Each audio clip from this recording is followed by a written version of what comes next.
Ilang araw na lamang po bago mag-midterm election, magandang balita mga kaibigan dahil patuloy po ang pag-arangkada ng tinaguriang Duterten, mga kaibigan ng mga kandidato ng PDP laban na sinusuportahan po naman ni dating Pangulong Rodrigo Duterte. Base doon sa pinakahuling ulat ng Okta Research, mga kaibigan, hindi ho tayo nasusurpresa dahil nananatili at namamayagpag itong si Senador Christopher Bongo.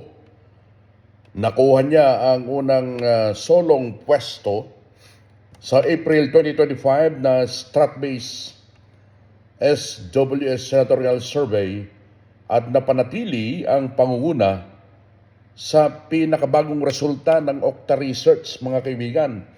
So kung naalala nyo ho yung Pulse Ace survey nung nakaraang linggo, siya rin ho ang namamayagpag, siya yung nandyan sa una. At sa iba pang mga surveys, siya na talaga yung number one, si Senador Bongo. At umaasa ho tayo na habang papalapit ang eleksyon ay mahihilan niya pataas ang iba pang mga senador ng PDP laban, mga kaibigan. Lalo na sana kapag mahilan niya pataas. Particularly itong si Congressman Rodante Marcoleta, sila Atty. Vic Rodriguez at iba pa na talaga po namang alam natin na magbibigay ho ng pagbabago. Maghahatid ng bagong muka, pagbabago dyan sa Senado kapag kanaluklok sila at muling magbukas po ang sesyon ng mataas na kapulungan ho ng Kongreso, mga kaibigan.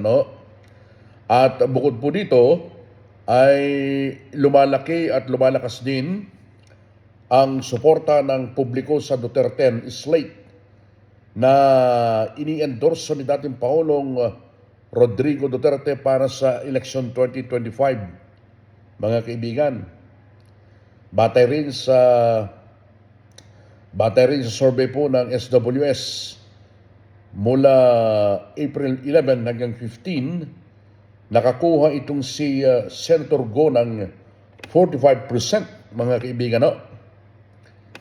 45% na suporta ng respondents mula sa 42% noong March at 38% noong Pebrero.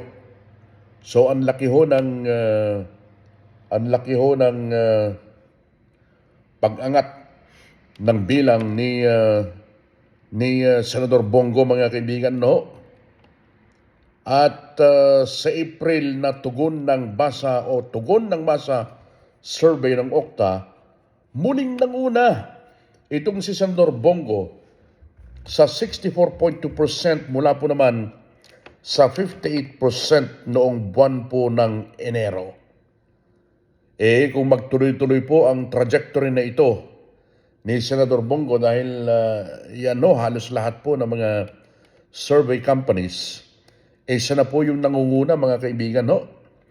Sana man lamang makahila siya ng hanggang 5 o kaya hilain na niya lahat yung Duterte, mga kaibigan, plus 2 para magtuloy-tuloy na po ang kaligayahan natin pagdating dyan sa Senado.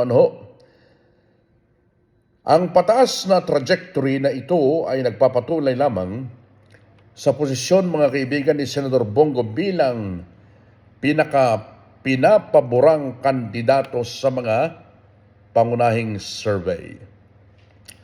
Itinatampok din to ang pagiging epektibo ng kanyang mga programa na nakatuon sa kalusugan at patuloy na presensya sa local community, kung saan siya po ang tagapangulo ng Senate Committee on Health. Tama, yung pong kanyang malasakit program, mga kaibigan, na legendary ho yan. Wala pang nakagawa niyan kundi si Senador Bongo lamang, na nilalapitan ho ng mga kababayan natin na talaga po namang kinakapos kapag dinadala sa ospital at nagpapagamot sa mga pagamutan, mga kaibigan, kinukulang ng pondo, siya yung nalalapitan, yung malasakit program na kalat-kalat na ho dyan sa maraming bahagi ng Pilipinas. So sana ito yung mga proyekto na dapat nating maramdaman talaga at pag-ibayuhin pa at palaganapin pa sa Pilipinas. Kaya normal lamang o dapat lamang mga kaibigan, na iluklok natin ulit sa Senado itong si Senador Bongo.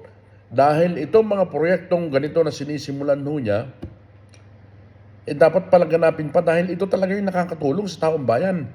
Hindi yung ibang mga senador, lalo na yung mga ilang senador dyan sa alyansa, na gusto, graduate na sila 9 years, naka 9 years na sila. Yung iba naka 6 years na. Yung iba nga nakulong na yung iba nga nakulong na nakalabas lang, di ba?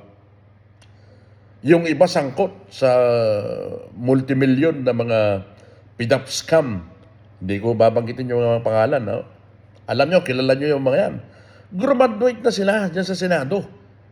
After 3 years, gusto ulit nilang bumalik at sasabihin nila na I have an unfinished business. Unfinished business? Nag 9 years ka na nga dyan, graduate ka na nga, meron ka pang unfinished? Di sana yun ang ginawa mo habang nandiyan ka pa. Habang nandiyan ka pa, dapat tinapos mo na yung mga proyekto mo, hindi yung babalik-balik ka pa.